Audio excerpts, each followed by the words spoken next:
I'm a LinkedIn trainer. I teach people how to use LinkedIn. One of my superpowers is not only getting people to tell their story, but also to connect to other people who want to hear that story. What you don't want to do is become a faceless part of any corporation, whether you run your own business or whether you work for anybody else, etc. I used to do a lot of marketing workshops where I would use, for example, a Terry's chocolate orange. So I used to smash one into the middle of the table and say, right, everybody take a slice. But what does a Terry's chocolate orange teach you about marketing?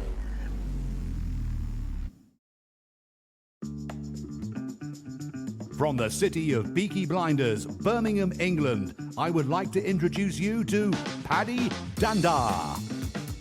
As the world becomes more automated and the robots take over, it's imperative that we build the right human skills for the future. So pull up a chair, grab a samosa or two, and make yourself very uncomfortable. Hey Gus, how are you doing? I know you're from Coventry. It's a place close to my heart as well. But how is it going today for you? I'm good, thanks. And thanks for having me, Paddy. I appreciate it. Yeah, Coventry is the center of the universe. That's what I tell people. So, yeah.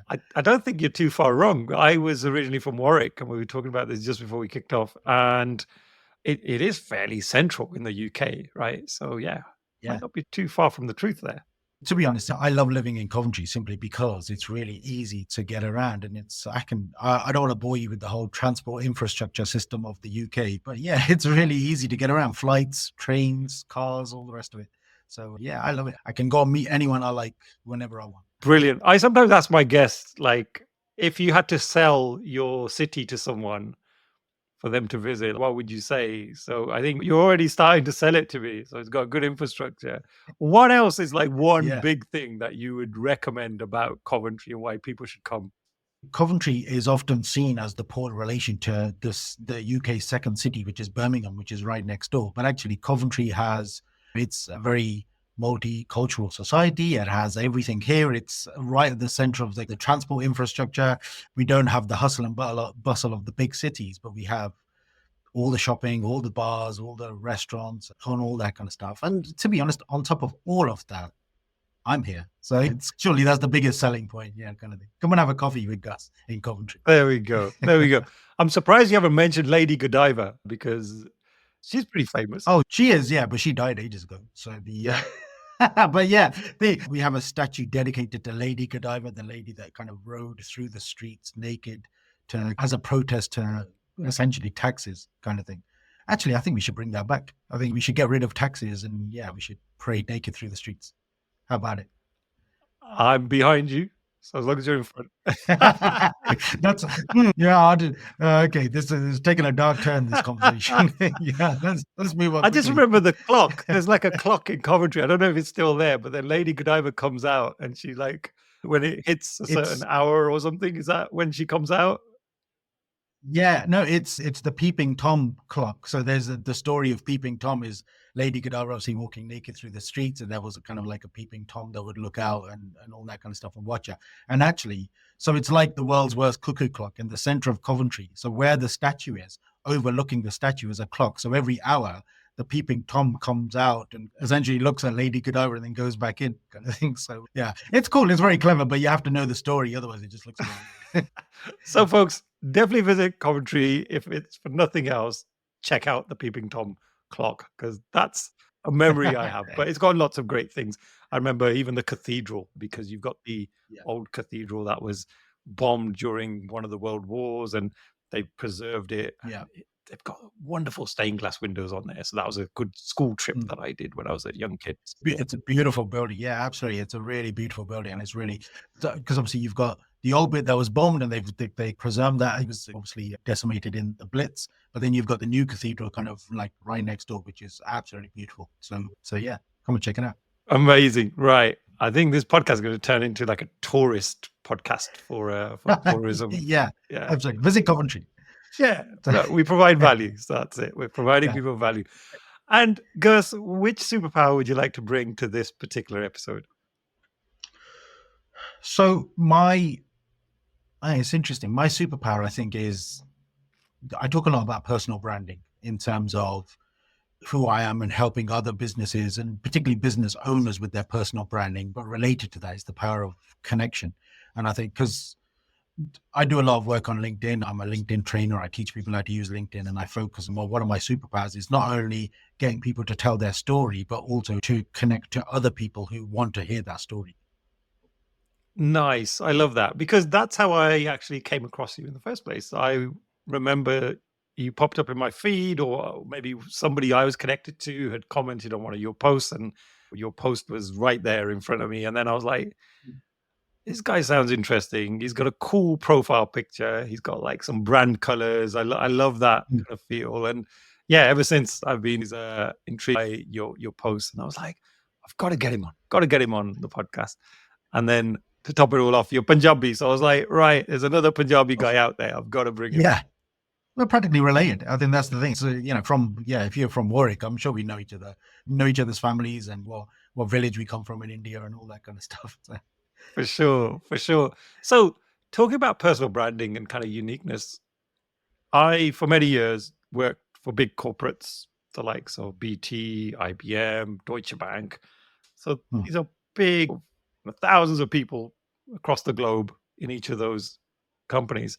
But I always tried to suppress much of my uniqueness, my culture, my Punjabiness, because I felt like I had to fit the mold. I had to be the guy wearing the suit. And then all of a sudden, I lose that identity and I'm now part of that corporate identity. I mean, how have you found it? Because you're sort of pushing against the grain a little bit to say, well, actually, you should embrace that and really, use that as a superpower. So, can you tell me a little bit about why is that so important that you don't lose that identity?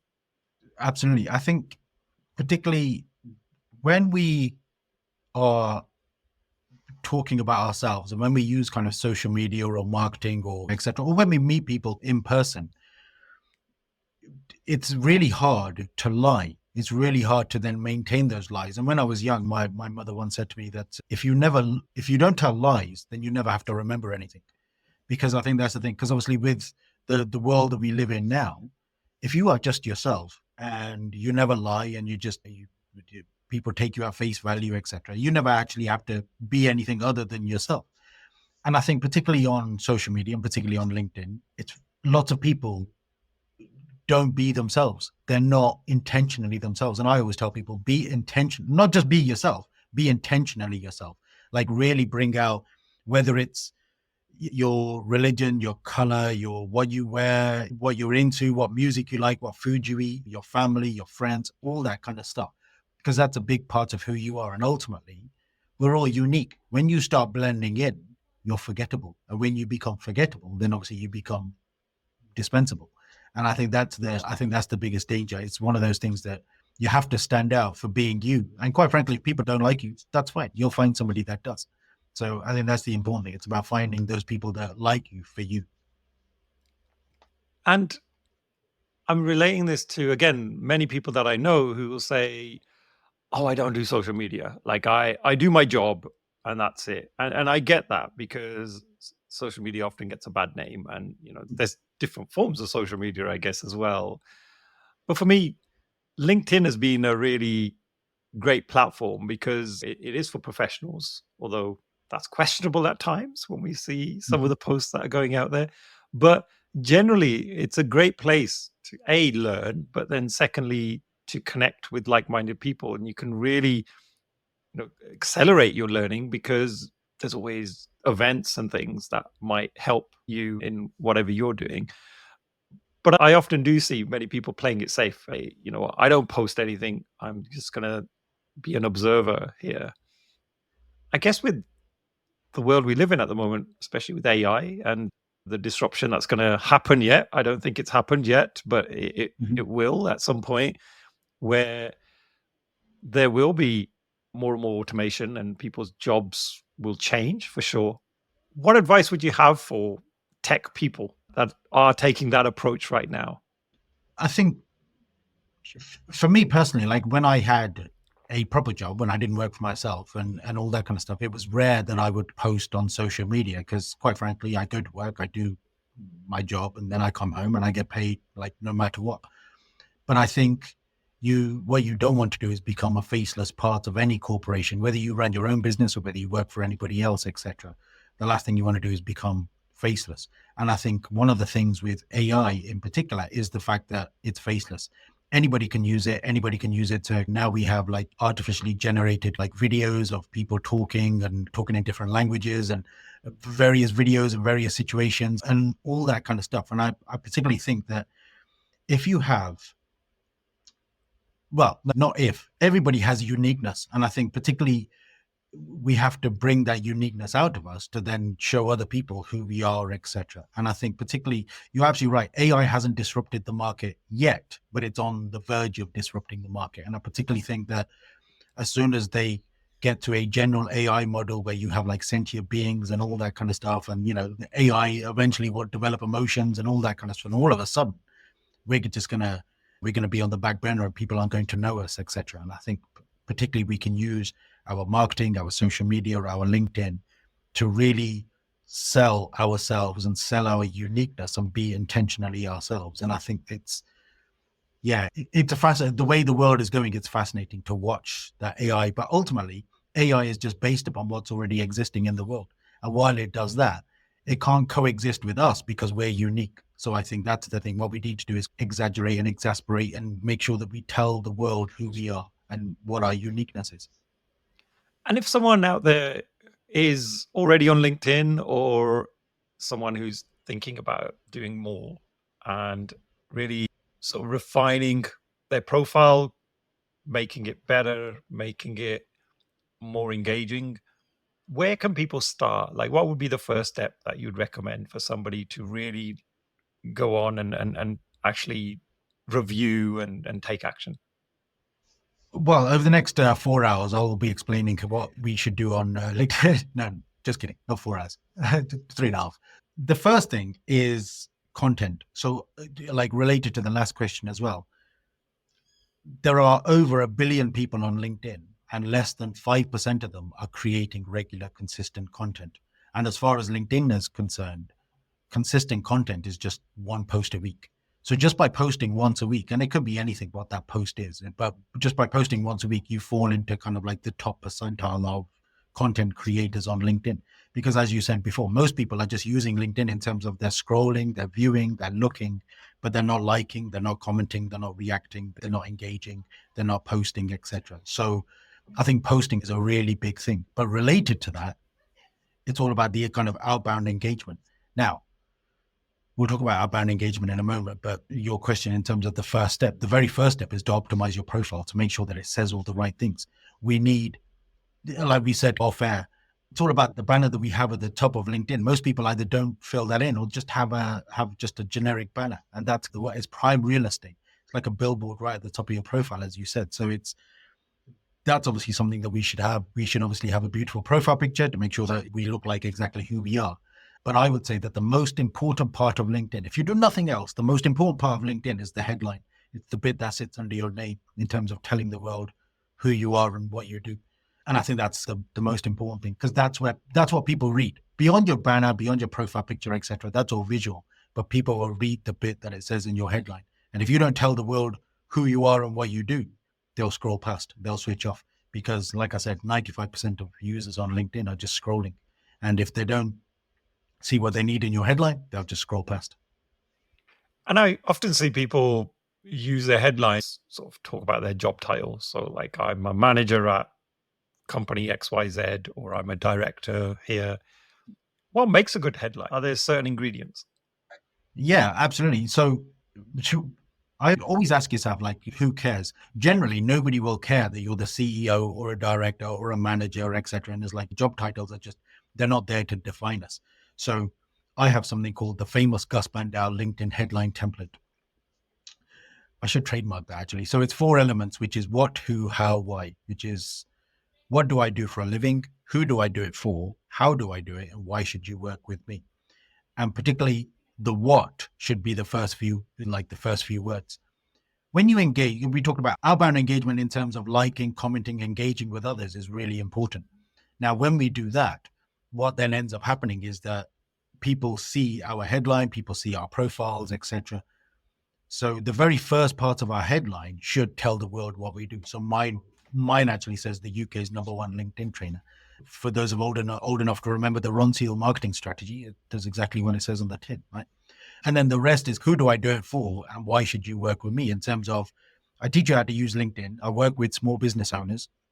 I show you how it works. So ultimately you can get more inbound leads and make more money and get more clients and then be successful and make sure that your wife doesn't leave you and your dog doesn't walk out and all that kind of stuff.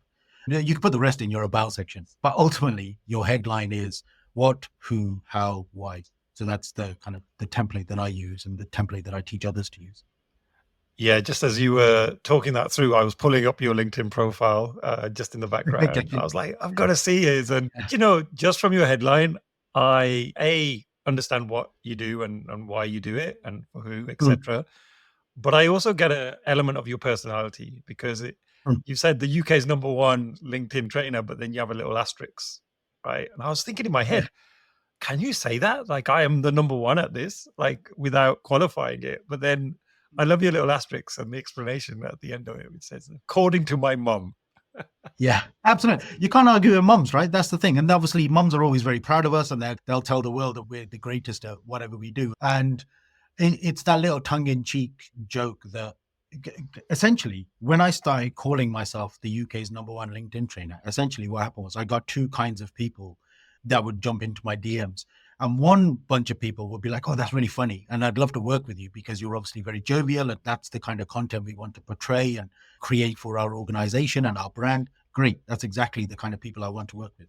But then I got another part, which was very much like, what gives you the right to say that? What are the metrics? How is that quantifiable? And I'm like, you need to take it up with my mom. What can I do? And they're the kind of people that I don't want to work with because they're obviously they don't understand the joke or they're not very jovial or they argue with me.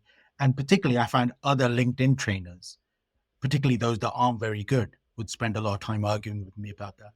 And thankfully, I can just say, go and speak to my mom. They don't have a landline, so they're not going to get to talk to my mom. So it doesn't matter. But that's not the point. That's a different story.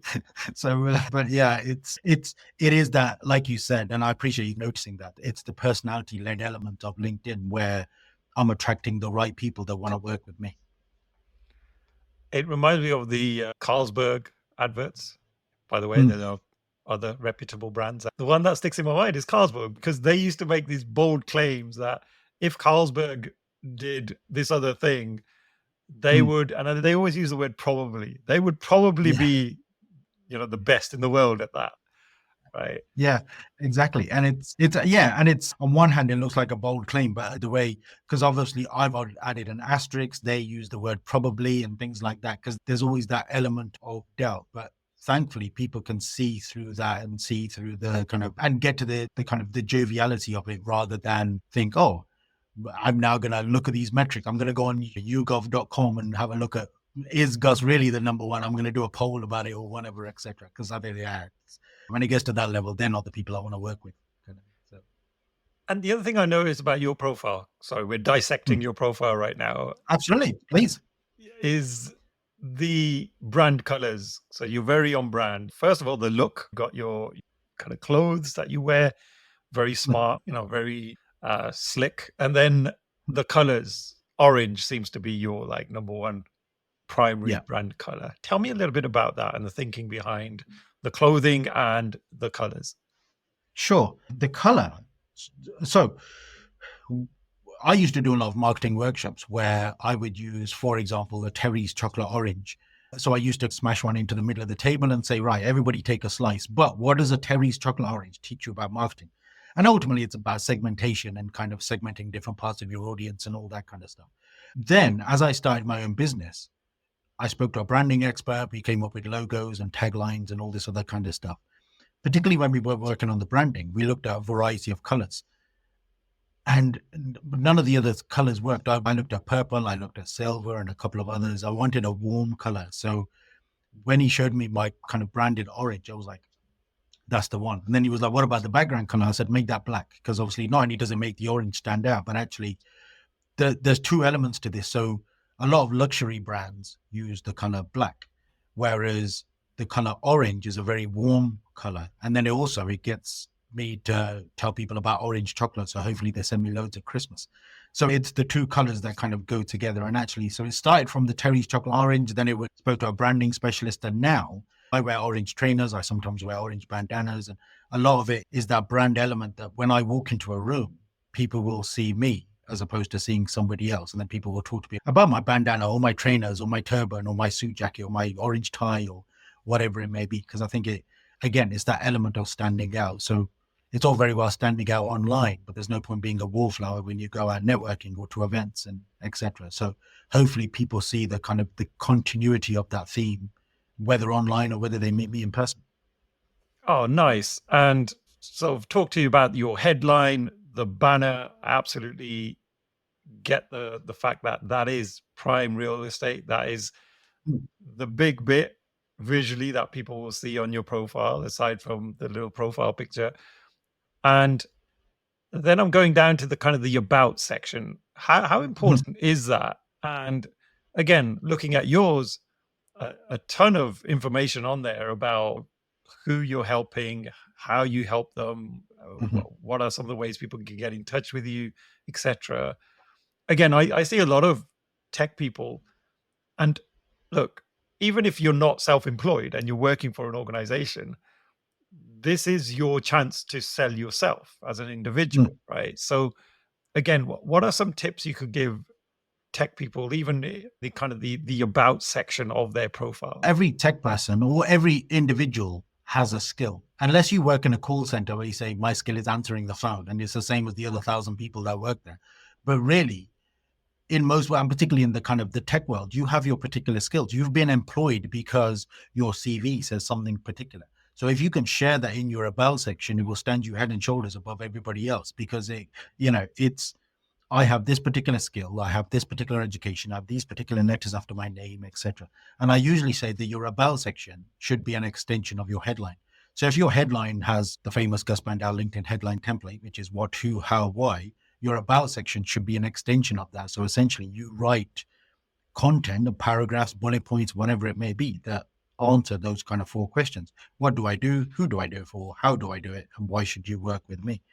And like I said, because everybody's unique, they'll be able to share their own stuff and kind of make sure that they stand head and shoulders above everybody else and those around them. As you can probably see from my content, particularly my about section, I'll also talk about other stuff like here and there in terms of I'll make reference to my mom, or I'll talk about the fact that I've got a kid, or I'm married, or I like orange chocolate, or whatever. I watch Match of the Day, or whatever it may be. It's all that kind of stuff that brings out that individuality kind of thing in terms of, this is what I do for a living. This is what I'm good at. This is what makes me unique at work. So this is why you should work with me. But also we can talk about X, Y, Z. Like I talk a lot about the fact that I support Liverpool FC and I don't work with Man United fans.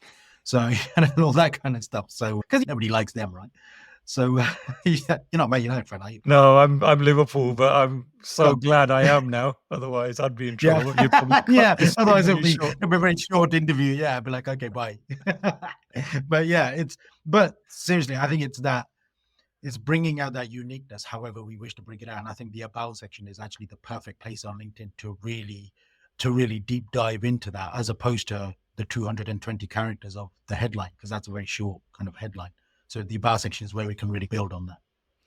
And I often see LinkedIn tell me you were searched this many times this week or this month, and it gives me kind of analytics of how many people found me through the search. So I'm guessing when people type in certain words, then your profile might come up. So how important is search engine optimization or SEO, and which bits of your profile should you be optimizing for searches? So I would say that it's very important, and particularly having keywords across your profile is really important. The places where I would put keywords are your headline, your about section, your experience section, which is the kind of the CV bit, as it were, and then at the bottom, the skill section. So particularly when people search for particular words, like I'm hoping that when people search for phrases like LinkedIn or social media or marketing, etc., I fall into those searches. And actually, LinkedIn is very good in your analytics. It will tell you these are the terms that people are searching for, and these are the searches that you've fallen into. And obviously, if you look at those words and like, I don't do any of that stuff, what that probably tells you is that you should add more of what you actually do onto your profile. And I think that's important. I used to work in inward investment and economic development, and I used to get found for those phrases quite a lot. So it's a case of reducing the phrases that you don't want to be found for, but adding the phrases that you do. And like I said, it's headline, in your about section, in your experience section, so where your current job is, and in the skill section at the bottom. But ultimately, you want to put it everywhere. Like I do social media and I do LinkedIn. So those words are literally like all over my profile, wherever you can find them. But the full parts that I mentioned are the main places where you should add those keywords, because obviously you want to be falling into those searches. And if we move on to posting and putting content out there, again, that can be quite overwhelming for many people that have never done it before, or just knowing where to start. Like, what kind of content should I be putting out there? Again, do you have any tips for anyone out there who is struggling to come up with ideas, and where could they start? The very first tip that I would give people who are starting to create content on LinkedIn, or want to start creating content on LinkedIn, or indeed any social media platform, but mainly LinkedIn, is that every Friday, write a post about what you've been doing this week, because there's nobody else that can write that post. So just journal your week. I call it the Adrian Molification of LinkedIn. So just journal your week, treat it like a diary. Monday, I saw a new client. Tuesday, I got a testimonial. Wednesday, I bought a pizza for everybody in the office. Thursday, I bought a new piece of equipment. Friday, I'm posting on LinkedIn, or whatever it may be. Because what it does is it gives people an insight into your life, into your week, and what makes you tick, etc. So you can intersperse it with work, because ultimately you talk about work, but also you include content about what makes you tick and what other things you do around that. And I think it's particularly as people start, the reason people connect to you, or the reason people follow you on LinkedIn, is because they like you, because they want to know more about you. So if you're connecting to people and they're not creating content, essentially you're losing that audience, whatever that audience is interested in. So if you have more than one follower, you should be creating content. And I think for everybody on LinkedIn has more than one follower, right? Or one connection, I should say. So I normally suggest start journaling your week, like on a Friday. As time goes on, when we talk about content, then it can be individual content based upon those things. So for example, if you go to a networking event, then you talk about a networking event, who hosted it, who you met, what you did, you have good conversations, etc. Or exhibitions or events, or new clients, or new equipment that we bought in the office, or a new job, or whatever it may be. It's creating individual pieces of content around that, which essentially tell the world what we do kind of day to day. Because that's why people connect to us, because they want to know. Ultimately, as humans, we're voyeurs, right? We care about other people, and we're really nosy, and we want to know what they're up to. And if nobody tells us, then quite frankly, we'll go and look at somebody else. So. It's really interesting. When I look at my posts, I often find it's a post that creates some kind of emotion in people that do really well. And that could be, I don't know, I've just delivered a training course and I put a fun picture on there. So there's that kind of humor. Or like maybe my kids have done something and I have some message or learning coming from that. And people seem to connect with that type of content, versus me going, hey, here's a new framework for how you can be a super collaborator, or whatever that thing is. So it's quite interesting.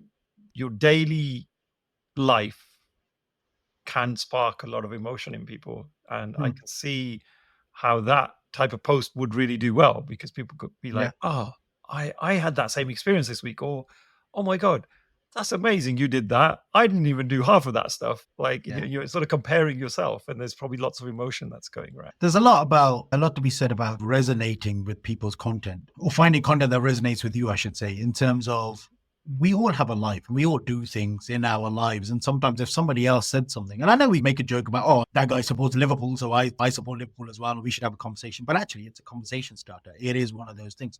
Every 6 months or so, I introduce myself on LinkedIn, or reintroduce myself. So I'm like, I'm Gus, I support Liverpool FC, I do this, I do that, etc.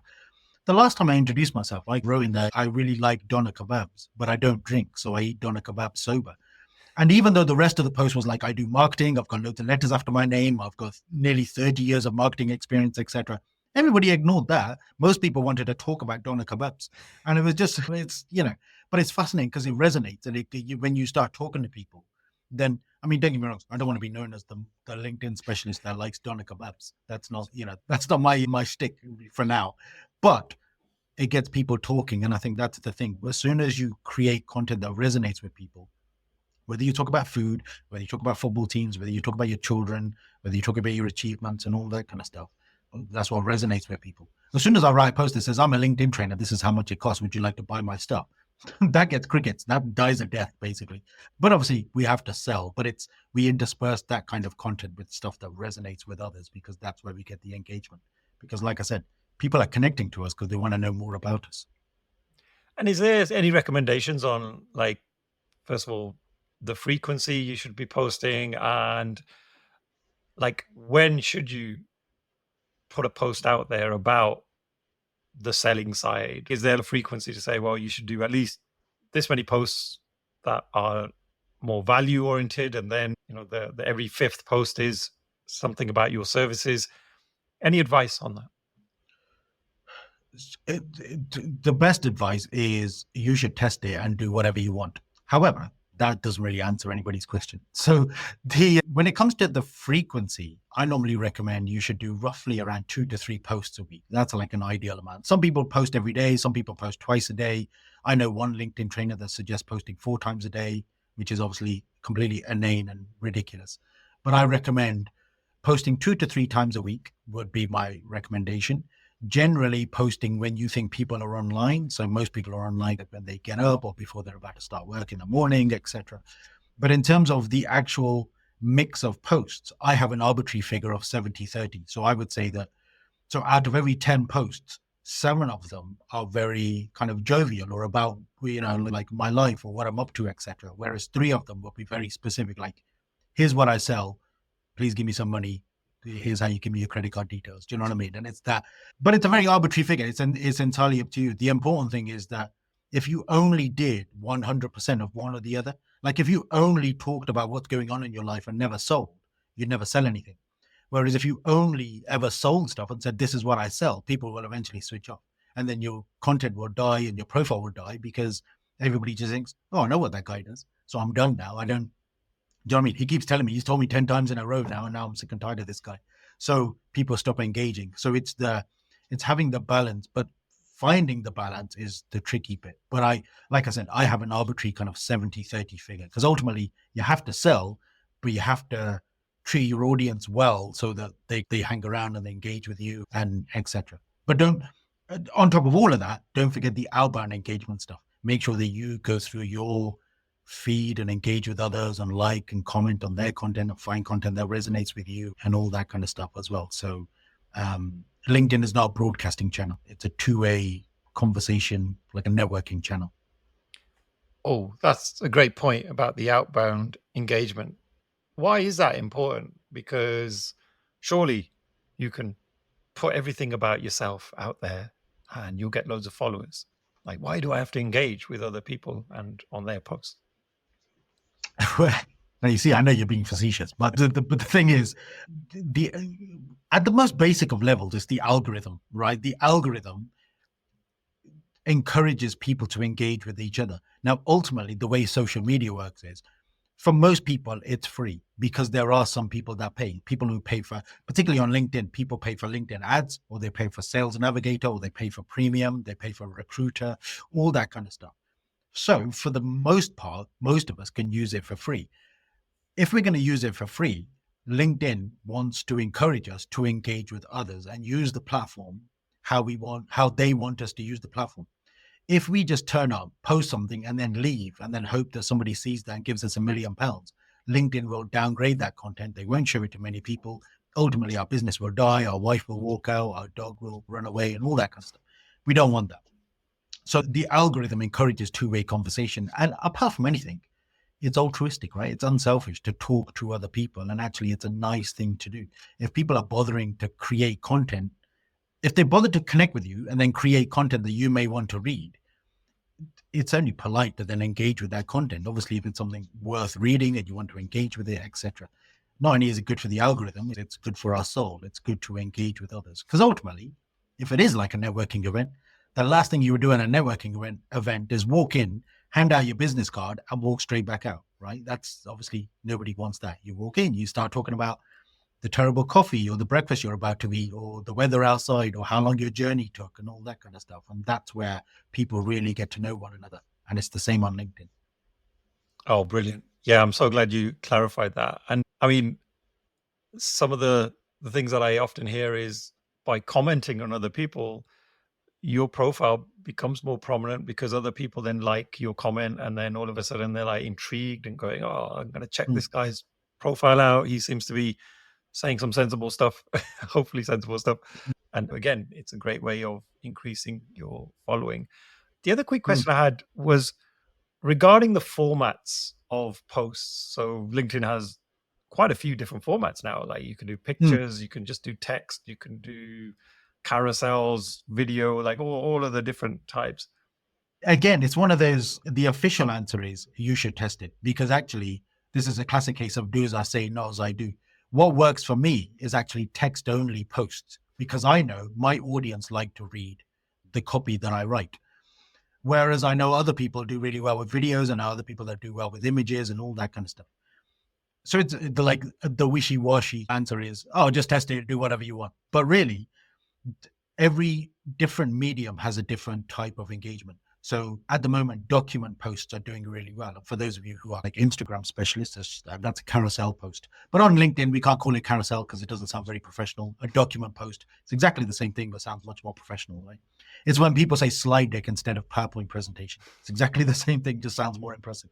So a document post is essentially a scrollable document on LinkedIn. The way you would do it is if you have multiple images or multiple kind of etc., you would put them in a PDF in essence and upload that PDF as a document post. The reason that does well is people, if it says the right things and people enjoy the content in that document, they will scroll across. And LinkedIn, the algorithm recognizes if this person is hanging around on this content and scrolling through, that means that content is good. So we're going to show that content to more people, basically. And the same with me, when people read my text content, because they start at the beginning and they'll click see more and then read to the bottom, because they're spending more time reading my content, the algorithm recognizes, hey, look, people are hanging around reading this content. So we're going to show this content to more people. Conversely, what I have found is that there's a sweet spot when it comes to video. If you have a video, which is roughly anywhere between 5 seconds to about 2 or 3 minutes, I normally would recommend that's the sweet spot. Anything over that, people then really have to sit and listen and hang around and all that kind of stuff. In the same way they would listen to a podcast or watch a YouTube video or watch a series on Netflix or whatever it may be. And I don't think LinkedIn is properly geared up to that yet. So if you create lots of short form video, like for example, reels on Instagram or TikTok videos and all that kind of stuff, repurpose them and stick them on LinkedIn, because actually I think they do really well on LinkedIn as well. They are now. LinkedIn are encouraging kind of portrait style videos and all that kind of stuff. So that was a really long soliloquy to essentially say, do whatever you want, but make sure the content is engaging enough for people to hang around, whether it's long form text content, whether it's an article, whether it's a newsletter, whether it's a document post, also known as a carousel, or whether it's a video. Make sure it's engaging and enticing enough for people to essentially stick around and not scroll past. Oh, brilliant. Thank you so much, Gus.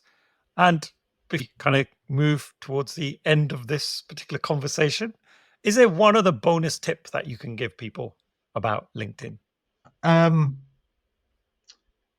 The tip that I always give, which is, again, it sounds like the most blasé of kind of comments, but be yourself, be intentionally yourself, but actually journal your life, talk about who you are. I think the people that come to prominence are those that talk about themselves and talk about what's going on, but also create content that resonates with others and all that kind of stuff. And ultimately, you're the only person that can tell your story. So AI will not be able to create a journal of what you did this week. It could, but it'll be full of lies, right? Kind of thing. It'll be based upon what already exists on the internet. Whereas only you have your experiences, whether you went to Legoland or played with your kids or went to a networking event or got a testimonial or saw a new client, et cetera, et cetera. You're the only person that has those experiences. So I would say my tip would be to create content on LinkedIn or indeed any social media platform that is intentionally yourself, because only you can be yourself. And it's that unique content that then brings an audience into us that helps us grow our audience, make friends, make connections, find clients, make lots of money, become rich, retire, etc. Move to West Brom or something like that. So Definitely know West Brom if you're rich. Yeah, plenty of other places. Yeah, maybe go back to Warwick. That would be a good place Yeah, to retire one day. But no, thank you so much, Gus. So I'm going to move on to one of my favorite questions in the interview. If you could have any superpower to abolish something in the world of work, what would that be? If I could have a superpower to abolish anything, I mean, to be honest, I should think about this harder. I'm sure there are better superpowers, but the one and it's only because I thought about this earlier this morning. I saw a post on LinkedIn this morning where somebody said, "Oh, I keep creating content that gets 1 million views and I've had all these followers and et cetera, et cetera." And basically she's gone from 0 followers up to about 50,000, kind of like in the space of like what feels like 5 days kind of thing. It's a little bit longer than that, but actually my really rubbish superpower would be to find out when people on LinkedIn are in engagement pods. Like, I really want to know who's in an engagement pod, which is essentially a group of people that all like each other's content, because then it makes their content look popular. But actually, they don't really have any friends. They're not really making any money. Nobody really likes them except this group that they pay to like them, kind of thing. So my awful superpower would be to find out who is in an engagement pod and then out them, kind of thing, like take their mask off, like at the end of Scooby-Doo kind of thing, like this guy is in an engagement pod. Yeah, that kind of stuff. So yeah, that would be my work-related superpower. Oh, wow. I didn't know such things existed. I thought like there were bots. I've heard, people offering services where you can buy so many likes or whatever on different platforms. Didn't realize like people are actually paid to like your posts. That's nuts. Yeah. And the thing is, it becomes really obvious because they all either say the same things or they write the same comments or they're all just talking to each other. But on top of all that, they seem to have like hundreds of thousands of followers, kind of thing, or connections, which they've developed like really quickly. Like, people just turn up and say, "Hey, I'm a 6-figure LinkedIn creator." And it's like, last week you were like stacking shelves in Tesco. Like, how has this happened? Where have you got these 100,000 followers from? And it's all that kind of, the problem is a lot of people are enticed by that. A lot of people fall into that kind of, by that kind of grandeur and that strategy. Like, oh, look, this person has like 100,000 followers, so they must be really good. So actually that might be another bonus tip in terms of always do your due diligence. The vanity metrics of somebody having 100,000 followers doesn't mean they're actually good at what they do. Have a look at testimonials, have a look at their work, speak to them, talk to them, but don't always fall for the figures, kind of thing, which is generally a mantra for life, to be honest, as well, kind of thing. So Yeah, no, great point. And I have actually seen some people that do claim to have all these followers, and then you look at their posts and they've probably done like 3 posts, and you're like, with 3 posts you've got like this many thousands of people, but like that's a big red flag right there. Thank you so much, Gus, on that. And if people want to continue their learning journey, are there any resources or people that you recommend people follow? And also, how can people get in touch with you, and if they're interested in getting help from yourself, as you're an expert in this field? No, I really appreciate that. Well, first of all, if anybody is from my audience listening to this podcast, you should definitely go follow Paddy. So that's the main thing. The people that I recommend, so I run a LinkedIn conference. We ran our first one earlier this year in 2024. We've got another one next year. The 2 guys that I hosted with, so Jeremy Freeman and John Esperian, they're like 2 of my favorite kind of LinkedIn creators as well. John Esperian calls himself, he's trademarked the relentlessly helpful LinkedIn nerd, kind of thing, because he really does a lot of technical work. So I can talk about LinkedIn in terms of we create content, we should have these connections, and he really goes under the hood and he's like a real technical, like coder, software developer kind of guy. And I love his content. So John Aspirin is one. If people want to hang out with me, then just come and find me, Gus Bandel, on LinkedIn. That's where I do my best work, basically. And we'll include your profile link in the show notes as well. So people, if you're driving, don't stop.